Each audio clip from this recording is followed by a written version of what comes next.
नमस्कार, good morning, good evening दोस्तों। मेरे चैनल एक किताब से एक मोती पर आपका स्वागत है। आज मैं जिस पुस्तक से कुछ अंश पढ़ने जा रहा हूँ वो पुस्तक मेरी प्रिय पुस्तकों में से एक है। वो है विवेकानंद साहित्य खंड एक। ये एक पूरा सेट है, 10 खंडों में आता है हिंदी में। अद्वैत आश्रम ने इसको प्रकाशित किया है। तो मैं आप सबको भी आपसे गुजारिश करूँगा कि आप भी इसे खरीदिए और अपने जीवन को बदलिए, क्योंकि ये जीवन के बदलने वाला साहित्य है, खासकर बच्चों के लिए। तो पेरेंट्स यानी अभिभावकों को चाहिए, माता पिता को चाहिए कि वे अपने बच्चों के लिए अच्छे अच्छे साहित्य उपलब्ध करा दें और इसमें से कुछ ऐसे अंश चुन कर उनको दें जो कि बच्चों की समझ में आए और बच्चों को प्रोत्साहित करें। तो मैं इस पर आऊँगा कि क्यों विवेकानंद का साहित्य बहुत बहुत महत्वपूर्ण है, खासकर बच्चों के लिए।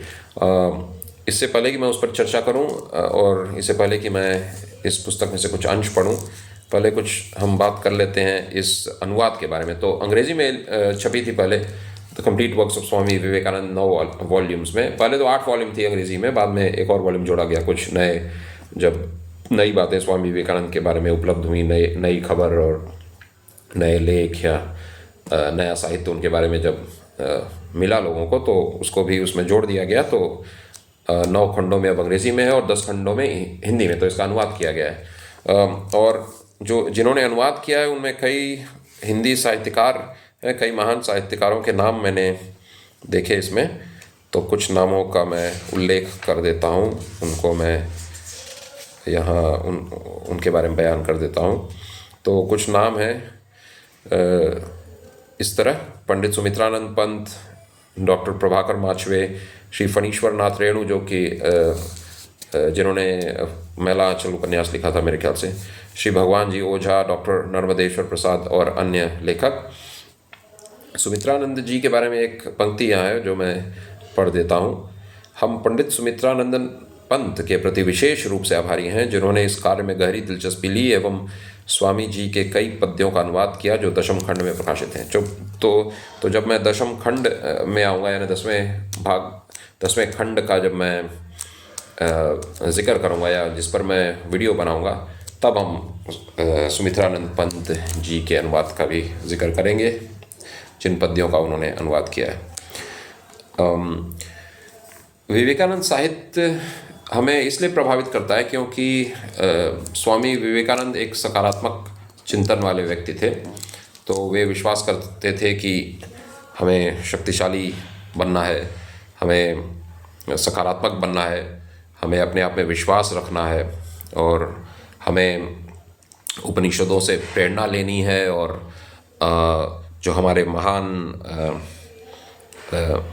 पुरुष हुए हैं, महापुरुष हुए हैं इतिहास के, उनसे भी प्रेरणा लेनी है। रामचंद्र से प्रेरणा लेनी है, श्री राम से, हनुमान जी से प्रेरणा लेनी है, दुर्गा जी से प्रेरणा लेनी है। तो स्वामी विवेकानंद मानते थे कि हमारे साहित्य में, जैसे कि महाभारत में, रामायण में, वेदों में, उपनिषदों में प्रेरणादायक मटेरियल भरा हुआ है। ऐसी चीज़ें लिखी हुई हैं जिनसे हम प्रेरणा से ओतप्रोत हो सकते हैं और अपने जीवन को और अपने देश को बदल सकते हैं, अपने समाज को बदल सकते हैं, अपने परिवार की स्थिति बदल सकते हैं। मैं एक उदाहरण दूंगा और फिर मैं ये अंश पढ़ता हूँ। तो इन्होंने तो कई महापुरुषों को प्रेरणा दी है, प्रोत्साहित किया है। गांधी जी भी इनसे प्रभावित हुए थे, सुभाष चंद्र बोस भी प्रभावित हुए थे और श्री अरबिंदो भी प्रभावित हुए थे। टैगोर ने भी एक जगह कहा है कि अगर आपको भारत के बारे में जानना है तो आप स्वामी विवेकानंद को पढ़िए, क्योंकि उनमें बस सकारात्मकता ही है, उसके सिवा और कुछ नहीं है। तो एक महान इंसान जिनकी बात ने मुझे बहुत प्रभावित किया वो हैं डीजीपी विक्रम सिंह। तो मैं एक बार उनका एक व्याख्यान सुन रहा था यूट्यूब पर जो कि उपलब्ध है। तो उन्होंने बताया कि कैसे जब वे छोटे बच्चे थे, एक ख्याल से 9वीं या 10वीं क्लास में थे, क्लास का तो मुझे ध्यान नहीं है, जब वो छोटे बच्चे थे, स्कूल में थे, तो उनका नंबर सबसे कम आता था, यानी सबसे निचले स्थान पर उनका रैंक आता था स्कूल में, क्लास में। तो उनके पिता को लगा कि बच्चा तो आवारा हो गया, बिगड़ गया।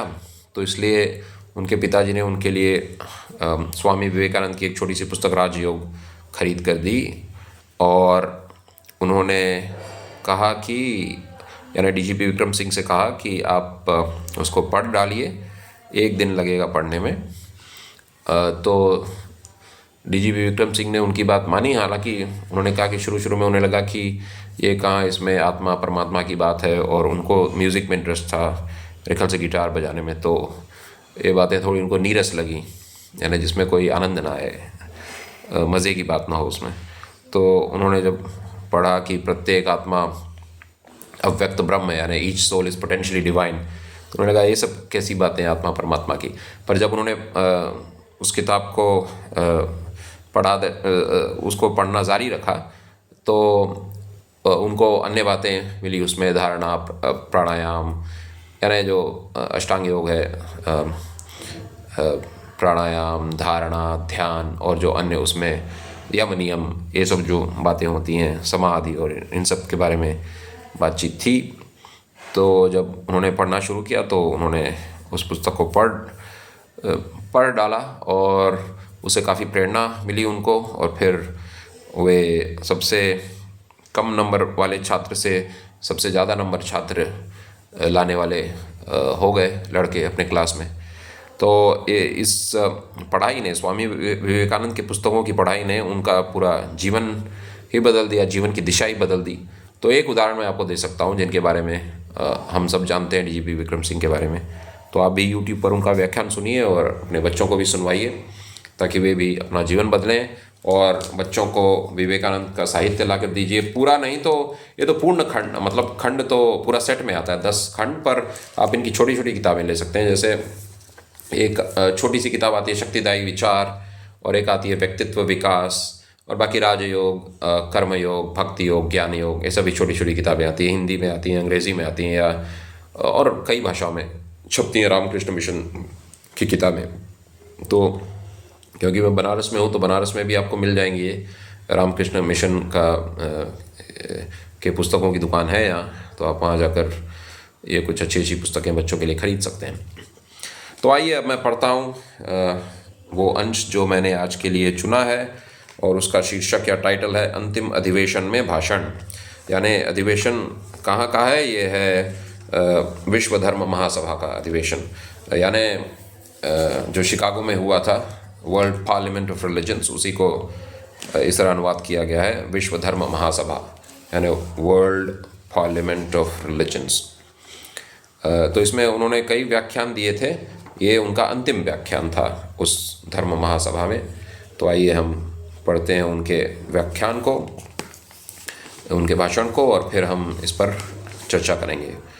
27 सितंबर 1893 ईस्वी को उन्होंने ये भाषण दिया था। विश्व धर्म महासभा एक मूर्तिमान तथ्य सिद्ध हो गई है। दयामय प्रभु ने उन लोगों की सहायता की है जिन्होंने इसका आयोजन किया तथा उनके परम निस्वार्थ श्रम को सफलता से विभूषित किया है। अब देखेंगे संस्कृत निष्ठ हिंदी इस अनुवाद की। उन महानुभावों को मेरा धन्यवाद है जिनके विशाल हृदय तथा सत्य के प्रति अनुराग ने पहले इस अद्भुत स्वप्न को देखा और फिर उसे कार्य रूप में परिणत किया। उन उदार भावों को मेरा धन्यवाद जिनसे यह सभा मंच आप्लावित होता रहा है। इस प्रबुद्ध श्रोत्र मंडली को मेरा धन्यवाद, यानी जो सुनने वालों का ग्रुप है मेरे ख्याल से। इस प्रबुद्ध श्रोत्र मंडली को मेरा धन्यवाद जिसने मुझ पर अविकल कृपा रखी है और जिसने मत मतांतरों को, मनोमालिन्य को हल्का करने का प्रयत्न करने वाले प्रत्येक विचार का सत्कार किया है। इस समसुरता में कुछ बेसुरे स्वर भी बीच बीच में सुने गए हैं। उन्हें मेरा विशेष धन्यवाद, क्योंकि उन्होंने अपने स्वर वैचित्र्य से, यानी स्वर की विभिन्नता से, या जो उसमें कुछ फ़र्क था, स्वर के फ़र्क से, स्वर वैचित्र्य से इस समरसता को और भी मधुर बना दिया है। धार्मिक एकता की सर्वसामान्य भित्ति के विषय में बहुत कुछ कहा जा सकता है। इस समय मैं इस संबंध में अपना मत आपके समक्ष नहीं रखूंगा, किंतु यदि यहाँ कोई यह आशा कर रहा है कि यह एकता किसी एक धर्म की विजय और बाकी सब धर्मों के विनाश से सिद्ध होगी, तो उनसे मेरा कहना है कि भाई, तुम्हारी यह आशा असंभव है। क्या मैं यह चाहता हूँ कि ईसाई लोग हिंदू हो जाएं? कदापि नहीं, ईश्वर ऐसा न करें। क्या मेरी यह इच्छा है कि हिंदू या बौद्ध लोग ईसाई हो जाएं? ईश्वर इस इच्छा से बचाए।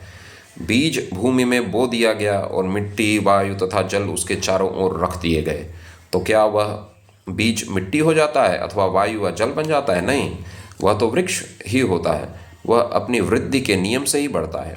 वायु, जल और मिट्टी को अपने में पचाकर उनको उद्भिज्ज पदार्थ में परिवर्तित करके एक वृक्ष हो जाता है। ऐसा ही धर्म के संबंध में भी है। ईसाई को हिंदू या बौद्ध नहीं हो जाना चाहिए, और न हिंदू अथवा बौद्ध को ईसाई ही, पर हाँ, प्रत्येक को चाहिए कि वह दूसरों के सार भाग को आत्मसात करके पुष्टि लाभ करे और अपने वैशिष्ट की रक्षा करते हुए अपनी निजी बुद्धि के नियम के अनुसार वृद्धि को प्राप्त हो। इस धर्म महासभा ने जगत के समक्ष यदि कुछ प्रदर्शित किया है तो वह यह है, उसने यह सिद्ध कर दिया है कि शुद्धता, पवित्रता और दयाशीलता किसी संप्रदाय विशेष की ऐकांतिक संपत्ति नहीं है। वह प्रत्येक धर्म ने श्रेष्ठ एवं प्रत्येक धर्म ने श्रेष्ठ एवं अतिशय उन्नत चरित्र स्त्री पुरुषों को जन्म दिया है। अब इन प्रत्यक्ष प्रमाणों के बावजूद भी यदि कोई ऐसा स्वप्न देखे कि अन्यान्य सारे धर्म नष्ट हो जाएंगे और केवल उसका धर्म ही जीवित रहेगा, तो उस पर मैं अपने हृदय के अंतस्थल से दया करता हूँ और उसे स्पष्ट बतलाए देता हूँ कि शीघ्र ही सारे प्रतिरोधों के बावजूद प्रत्येक धर्म की पताका पर यह लिखा रहेगा, सहायता करो, लड़ो मत, परभाव ग्रहण न कि परभाव विनाश, समन्वय और शांति न कि मतभेद और कलह। इस पंक्ति को मैं दोहरा देता हूँ कि यही सार है उनके अंतिम अधिवेशन, उनके अंतिम भाषण का, जो कि उन्होंने धर्म महासभा में दी थी। मैं उसे स्पष्ट बतलाए देता हूँ कि शीघ्र ही सारे प्रतिरोधों के बावजूद प्रत्येक धर्म की पताका पर यह लिखा होगा, सहायता करो, लड़ो मत, परभाव ग्रहण न कि परभाव विनाश, समन्वय और शांति न कि मतभेद और कलह। अब आइए कुछ जिक्र करते हैं उन बातों का जो कि स्वामी विवेकानंद ने कही है। इसमें एक कि उन्होंने धन्यवाद किया उन लोगों का जिन्होंने वो कार्यक्रम को ऑर्गेनाइज़ किया था, जिन्होंने ये वर्ल्ड रिलीजन जो पार्लियामेंट ऑफ वर्ल्ड रिलीजन्स हुआ था, यानी जो धर्म की महासभा हुई थी, उसका जिन्होंने आयोजन किया था, उनको उन्होंने धन्यवाद दिया है, क्योंकि इससे साबित हो गया था कि हम बहुत ही सज्जनता पूर्वक अपना मत रख सकते हैं दूसरों के सामने, और दूसरों का मत सुन भी सकते हैं, और आदरपूर्वक एक दूसरे के खिलाफ भी हम बात कर सकते हैं। पर इसमें यह नहीं है कि हम बदतमीज़ी करें या दूसरे को गाली गलौज दें। हम दूसरों की बात सुने भी और अपनी बात भी रखें दूसरों के सामने, पर उसमें हम सज्जनता को न छोड़ें। दूसरी बात जो उन्होंने कही है वो ये है कि अगर कोई धर्म का मानने वाला ये सोचता है कि दुनिया में केवल एक ही धर्म रहेगा, तो वो गलत है, किसी भी धर्म का हो, क्योंकि ऐसा सोचना उसका बस एक सपने जैसा है जो कभी साकार नहीं होने वाला। इस दुनिया में सारे धर्म अब रहेंगे, कोई किसी धर्म का विनाश नहीं कर सकता है। जैसा कि प्रत्यक्ष प्रमाण है, हजारों साल से सारे धर्म चलते आ रहे हैं, जो भी धर्म है दुनिया में। कोई धर्म लुप्त तो हुआ हो इसका तो मुझे ज्ञान नहीं है। हो सकता है रोमन और ग्रीक जो धर्म थे वे अब नहीं है, या बहुत ही कम लोग हैं जो उनका अनुसरण करते हैं, पर आज के ज़माने में जो भी धर्म है वो तो लगता है इसी तरह चलते रहेंगे। और हो सकता है कि आने वाले ज़माने में कुछ ग्रीस के लोग, यूनान के लोग वापस अपने पुराने धर्म को मानने लगें और रोम के लोग अपने अपने धर्म को मानने लगें, ऐसा भी हो सकता है, मुझे नहीं मालूम। पर कोई धर्म अब दुनिया से लुप्त हो जाएगा ऐसा लगता नहीं है, और ऐसा होना भी नहीं चाहिए। सारे धर्म इस पृथ्वी पर रह सकते हैं। और जो अन्य बात उन्होंने बताई वो ये है कि जैसे जब बीज बोया जाता है ज़मीन में, तो वो बीज ज़मीन से पौष्टिक आहार लेता है, यानी मेरे ख्याल से पानी खींचता होगा, और भी जो पौष्टिक चीज़ें हैं ज़मीन में वो खींचता होगा, और सूरज की रोशनी से लाभ उठाता है, और हवा पानी जो उसके आजू बाजू रहती है उससे लाभ उठाता है। पर वो बीज अपना गुण नहीं बदल देता, यानी वो पौधा ही रहता है, वो अपनी शक्ल नहीं बदल देता। तो इसी तरह जैसे मान लीजिए कोई हिंदू है तो वो बाकी जो दूसरे धर्म हैं उनसे अच्छी अच्छी बातें सीख ले, उसका सार ग्रहण कर ले, और तुलसीदास वाला परम वाक्य अपनाए जब भी कोई धर्म ग्रंथ पढ़े, यानी जड़ चेतन गुण दोष में विश्व कीन करतार, संत हंस गुण गहि पय परिहरि वार विकार। तो हर धर्म में जो उसको बात अच्छी लगे उसको ले ले, और जो उसको लगे कि उसके धर्म से मेल नहीं खाती है तो उसको वो छोड़ दे, क्योंकि हर धर्म से हम कुछ ना कुछ अच्छा सीख ही सकते हैं और अपने धर्म में और मजबूती से हम बने रह सकते हैं, अपने धर्म का और पालन कर सकते हैं। जैसे सत्य बोलना है, सत्यम वद है हमारे धर्म में, सच बोलो। तुलसीदास ने भी कहा है सत्य मूल सब सुकृति सुहाए, और नहीं असत्य सम पातक पुंजा। तो ये सब बातें सत्य और असत्य के बारे में हमारे धर्म में ऐसी ही बातें बाइबल में पढ़ी हैं, कुरान शरीफ में पढ़ी हैं, और ज़ेंड अवेस्टा में भी होंगी, और गुरु ग्रंथ साहब में भी हैं। तो सच बोलना ये बहुत ज़रूरी है, और जब हम पढ़ते हैं हर धर्म ग्रंथ में ये बात, तो हमें पता चलता है ये तो ऐसी बात है जो हर धर्म सिखाता है, तो उस पर हमारा विश्वास और बढ़ जाता है, और हम कोशिश करते हैं कि हम उसका अनुसरण करें, और जो हमने सीखा है अपने धर्म से और अन्य धर्मों से भी। और अगर मान लीजिए कोई मुसलमान है तो वो भी दूसरे धर्मों से सीखे और अच्छी बातें सब धर्मों से ले ले, और जो उसको लगे कि उसके धर्म से बात मेल नहीं खाती तो उसको छोड़ दे। ऐसा ही हर धर्म का जो अनुयायी है, धर्म को फॉलो करने वाला है, वो दूसरे धर्मों के प्रति ऐसा ही नज़रिया रखे, तभी ये संसार ठीक से चल सकता है। हम दूसरे धर्म की निंदा न करें, दूसरे धर्मों से जो अच्छी बात है वो सीख लें, और जो हमें कुछ बातें दूसरे धर्मों में अच्छी नहीं लगती तो हम उसे ये मानकर चलें कि हमें समझ में नहीं आ रही, या हमें लगता है कि ये हमें ठीक नहीं लग रहा, पर उस धर्म के मानने वालों के लिए वो ठीक हो सकता है। तो हमें जो जचता है हम उससे तो लाभ उठाएं। पूरा धर्म ही बोल दें कि जैसे मैं किसी अन्य धर्म ग्रंथ को पढूं, उसमें मुझे कुछ बात अच्छी न लगे, तो इसका मतलब ये नहीं है कि मैं पूरे धर्म ग्रंथ को ही त्याग दूं या उसमें से कुछ न सीखूं। मैंने एक जगह कहीं पढ़ा था कि एक पुस्तक है जिसमें लिखा है कि अगर धर्म ग्रंथ, हम किसी ऐसे धर्म ग्रंथ को पढ़ते हैं जिसमें कुछ कमियां हमें लगें, तो पूरे धर्म ग्रंथ को ही त्याग देना चाहिए। क्योंकि जैसे दूध में अगर जहर मिला हो तो हमें उस दूध को त्याग देना चाहिए। गलत उदाहरण है, क्योंकि दूध तो पीने की चीज़ है। हम किसी चीज़ को पिएंगे तो हम पीते वक्त ये फ़र्क नहीं कर पाएंगे कि जहर को त्यागना है और दूध केवल उसमें ग्रहण करना है, और वैसी शक्ति हमें है भी नहीं कि हम केवल दूध ग्रहण कर लें और जहर को त्याग दें। पर मस्तिष्क और बुद्धि में ये शक्ति है कि जब हम कुछ पढ़ें या सुने या देखें तो उसमें से वही ग्रहण करें जो हमारे लिए लाभकारी है और फ़ायदेमंद है, और जो चीज़ हमें नुकसान करने वाली है उसको हम छोड़ दें। तो पुस्तकों के साथ ऐसा नहीं है, या किसी के बात जब हम सुनते हैं तो ऐसा नहीं है कि वो दूध और जहर का उदाहरण हम वहाँ दे सकते हैं। तो हम जब किसी भी धर्म ग्रंथ को पढ़ें, उसमें हमें कुछ चीज़ें पसंद नहीं आती तो उसको हम छोड़ दें, जो हमें पसंद आती उसको तो लें, हम क्यों उससे फ़ायदा ना उठाएं। तो यही बात मेरे ख्याल से स्वामी विवेकानंद भी कह रहे हैं।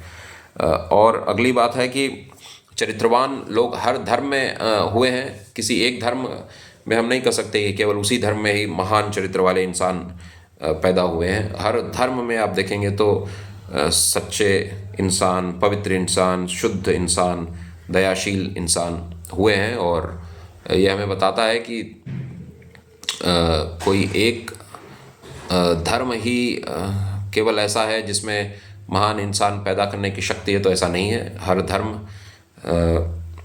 के अनुयायी ऐसे हो सकते हैं जो कि पवित्र हों, शुद्ध हों, दयाशील हों। तो ये हर धर्म का गुण है कि वो अपने अनुयायियों को इस स्थिति तक पहुंचा सकता है। और अंत में उन्होंने जो चीज़ कही है वो ये है कि प्रत्येक धर्म की पताका पर यह लिखा रहेगा, यानी सहायता करो, लड़ो मत। अंग्रेज़ी में हेल्प एंड नॉट फाइट। फिर पर भाव ग्रहण न कि पर भाव विनाश। अंग्रेज़ी में assimilation and not destruction. Assimilation का अर्थ है जैसे कि बीज अच्छी अच्छी चीज़ों को ले लेता है और अपने अंदर समाविष्ट करके या आत्मसात करके उसको अपना शक्ल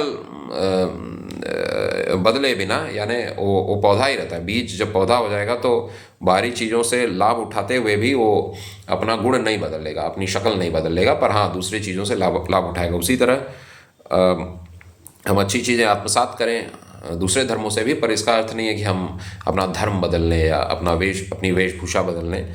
वो तो हम अपने तरीके से ही करेंगे, पर आत्मसात करना बहुत ज़रूरी है अच्छी चीज़ें हर धर्म से। यही बात इसमें परभाव ग्रहण, वही अंग्रेज़ी शब्द जो असिमिलेशन है, जिसका अर्थ होता है कि पौष्टिक चीज़ें लेके बाहर से हम कैसे उसे अपने लिए लाभकारी बना लें। तो वही अर्थ यहाँ है। परभाव ग्रहण असिमिलेशन का अनुवाद है, आत्मसात भी एक अनुवाद है उसका। तो इसको इस तरह भी पढ़ सकते हैं, आत्मसात करें न कि विनाश, क्योंकि असिमिलेशन एंड नॉट डिस्ट्रक्शन। और आखिरी बात जो स्वामी विवेकानंद कही है वो ये है, समन्वय और शांति न कि मतभेद और कलह। तो अंग्रेज़ी में है harmony and peace and not dissension, मेरे ख्याल से। तो समन्वय यानी हार्मनी, और शांति पीस, न कि मतभेद और कलह डिफरेंस और डिसेंशन। आपसी मनमुटाव न रखें और कलह न रखें, समन्वय और शांति की बात करें। तो यही था वो अंतिम भाषण जो उन्होंने दिया था धर्म सभा के अधिवेशन में। उम्मीद है आपको ये भाषा पसंद आई होगी। थोड़ी संस्कृत निष्ठ है और कहीं कहीं कठिनाई का सामना करना पड़ा मुझे। जैसे आप्लावित का अर्थ मुझे नहीं मालूम, शब्दकोश देखना होगा, तो आप भी शब्दकोश देखिएगा अगर कोई शब्द कठिन लगे, पर इसमें जो विचार हैं वो बहुत महान हैं और आपके जीवन को बदल सकते हैं। तो आइए मैं एक बार फिर दोहरा दूं जो मुख्य चीज़ें हमने पढ़ी, कि एक चीज़ है कि सज्जनता से हम व्यवहार करें दूसरों के साथ, चाहे वो किसी भी धर्म का हो, वो उसकी बात सुने और हमें वो दूसरे को भी हमारी बात सुननी चाहिए, ताकि एक दूसरे से हम बिना मनमुटाव के और बिना गाली गलौज के भी अपनी बातें दूसरों के सामने रख सकें और दूसरों की बातें सुनने का भी धैर्य रखें। दूसरी बात जो उन्होंने कही थी वो ये है कि दूसरे धर्मों से अच्छी बातें ग्रहण करें, आत्मसात करें, पर ज़रूरी नहीं है कि उसके लिए ये ज़रूरी नहीं है कि हम अपने धर्म को ही बदल लें। अगली बात जो उन्होंने कही थी वो ये कि कोई भी धर्म अगर ये सोचता है कि केवल वही धर्म विश्व में बस राज करेगा और बाकी धर्मों को दबा देगा या विनाश कर देगा, तो ऐसा हो ही नहीं सकता। सारे धर्म इस पृथ्वी पर रहेंगे। और एक बात जो उन्होंने कही है वो ये है कि शुद्धता और पवित्रता, दयाशीलता, यानी उच्च चरित्र वाले इंसान हर धर्म के अनुयायियों में पाए जाते हैं। तो हर धर्म में यह शक्ति है कि वो ऐसे महान इंसान पैदा करे, यानी उस धर्म ग्रंथ को या उन धर्म ग्रंथों को पढ़कर हर इंसान उस स्थिति तक पहुंच सकता है। मतलब किसी एक धर्म विशेष की ही ये बात नहीं है कि केवल उसी में वो शक्ति है कि महान इंसानों को जन्म दे। हर धर्म वाले इंसान महान हो सकते हैं। और आखिरी बात उन्होंने जो कही है वो जो कि बहुत बढ़िया भाषा में है, उसे मैं पढ़ देता हूँ। शीघ्र ही सारे प्रतिरोधों के बावजूद प्रत्येक धर्म की पताका पर यह लिखा होगा, सहायता करो, लड़ो मत, परभाव ग्रहण न कि परभाव विनाश, समन्वय और शांति न कि मतभेद और कलह। आशा है आपको ये वीडियो पसंद आया होगा। धन्यवाद।